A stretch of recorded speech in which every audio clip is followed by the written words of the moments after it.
Praise the Lord, my beloved brethren. How are you today? I hope you're all fine with God's mercy and grace.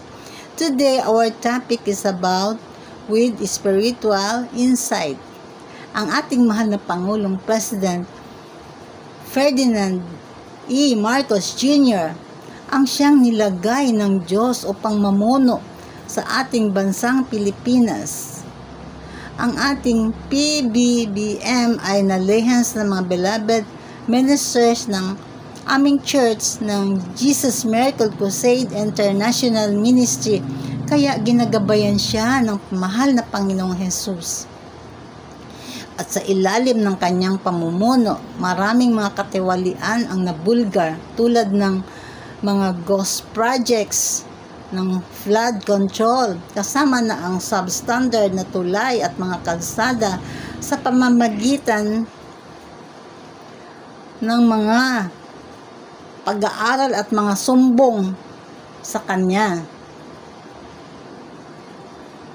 Pananagutin lahat ng mga opisyal, mga contractors, mga government leaders na sangkot dito. Para nakikita ko na marami ang makakalaboso at aapaw ang mga bilangguan ng bansa sa dami ng mapapatunayang nagkasala sa bayan. Kung palalawigin pa ang termino ni PBBM, payag ako para sa ikaayos ng bansa. Tungkol sa West Philippine Sea, patuloy ang pambubuli ng China. Ignoring the 2016 arbitral ruling by the Permanent Court of Arbitration, which marked a historic victory for the Philippines in its fight to uphold its sovereign rights over the West Philippine Sea. Tuwing napapanood ko ang mga videos patungkol sa mga pambubuli ng China sa mga Pilipino sa West Philippine Sea, nasabi ko sa sarili ko na kahit mag-isa lang ako mag-rebuke, gagawin ko, i-cast out ko yung mga Chinese vessels na nagkalat dyan sa West Philippine Sea para lumayas. Lagi ako nagre-rebuke ng paulit-ulit, lalo na kung nadama ko ang presence ng God, rebuking them.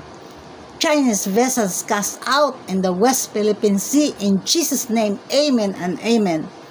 As I am baptized in water in Jesus' name and baptized in the Holy Spirit, a true born-again Christian with power and anointing from God, hindi ako bibiguin ng mahal na Panginoong Jesus.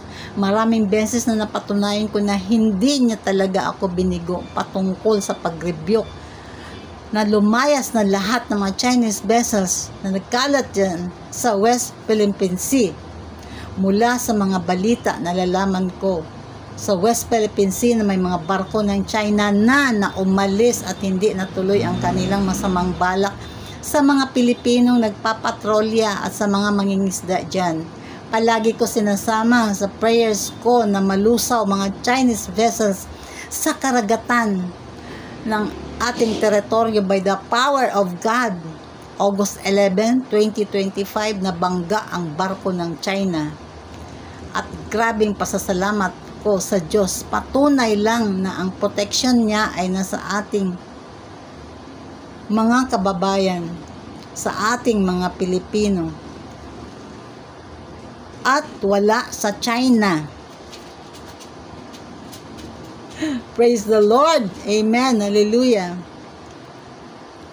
Mensahe na yan ng Diyos sa China na tumigil na sila sa pagbibigay ng provocations sa Pilipinas dahil hindi sila magtatagumpay sa pag-aangkin sa hindi nila teritoryo.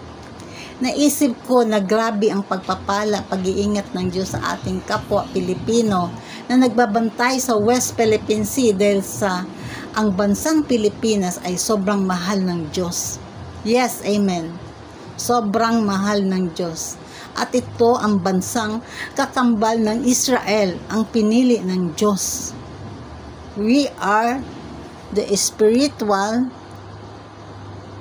Israelites. The Philippines is so loved by God, so much loved by our Creator, the Almighty Father in heaven. At dahil sinisi ng China ang Pilipinas na ito ang may kasalanan sa pangyayari ng banggaan dyan sa West Philippine Sea, sila ay nagsisinungaling at ang China ay lalo pang mapapahamak dahil galit ang Diyos sa mga sinungaling at gumagawa ng maling istorya. Kahit laging na water cannon ng China mga Pilipino sa teritoryo natin, masasabi ko na pagsubok lang o pangsubukin ng Diyos ang ating patience. Dahil gusto ng Diyos meron tayong mapagpakumbabang espiritu, ngunit yan naman ay may hangganan at sa huli tayong Pilipino pa din ang magwawagi. Tuloy lang tayo sa pagdepensa sa ating teritoryo, lalo na sa pamamagitan ng prayers. Magkaisa tayong mga Pilipino na mag-pray upang hindi maagaw ng mga Chinese ang West Philippine Sea at buong Pilipinas. Proverbs says, righteousness exalts a nation, but sin is a reproach to any people. Kaya itataas ng Diyos ang Pilipinas dahil gumagawa tayo ng tama, hindi tayo nanggugulo at tumutulong pa tayo sa mga Chinese na napahamak sa banggaan na yan at may namatay sa panig ng China. Yan ang bunga ng kanilang kayabangan. Patuloy na didepensahan ng Diyos ang ating bansa at ang ating mga tropa. Gagabayin tayo ng sobra, hindi siya nalulugod sa mga masasamang Chinese na nag-aangkin ng teritoryo. Kaya ang pabor niya ay nasa kanya. Nasa kanyang pag-iingat sa ating bansa. Ang mga Chinese na nag-aangkin ng teritoryo at gusto ay gera ay kinasusuklaman ng Diyos. Dapat ginalang na lang nila ang arbitral ruling. Pero dahil sa sila ay gahaman sa pera at kapangyarihan, gusto angkinin ang hindi sa kanila, galit ang Diyos sa ganyan. Kaya kahit anong gawin ng China, hindi nila makuha ang West Philippine Sea. Dahil binigay ng Diyos sa atin yan. At walang sino mang bansa ang makakaagaw nito. Lalong malapit ang Diyos sa mga Kristiyanong Pilipino dahil lagi nagpray, nagpupuri at nagpapasalamat kasama ang ayuno. Sila ay sumasamba sa buhay na Diyos na tumutugon ng panalangin. Kung pwede, wag na tayo mag-gradyo sa mga Chinese dahil hindi naman nila pinapansin. Bagkus giniit pa nila lalo ang kanilang teritoryo dyan sa West Philippine Sea. Sabi ng Bible, if God be with you, who can be against you? Kaya walang magtatagumpay laban sa atin. Lalo na ang China, kahit isa sila sa mga makapangyarihang bansa sa buong mundo, ngunit hindi nila tayo kayang gapiin dahil kakampi natin ang Diyos at laging nasa atin ang espiritu ng mahal na Panginoon dahil tayo ay totoong Kristiyano, nagpupuri sa Kanya araw at gabi. At ito ay sobrang nakakalugod sa Diyos. Kawawa talaga yung mga Chinese na walang Diyos at patuloy na nanggugulo sa ating karagatan, lalo lang silang mapapahamak. Bible says, when Israel began to sing, the Lord caused the enemies to fight among themselves, destroy and kill each other.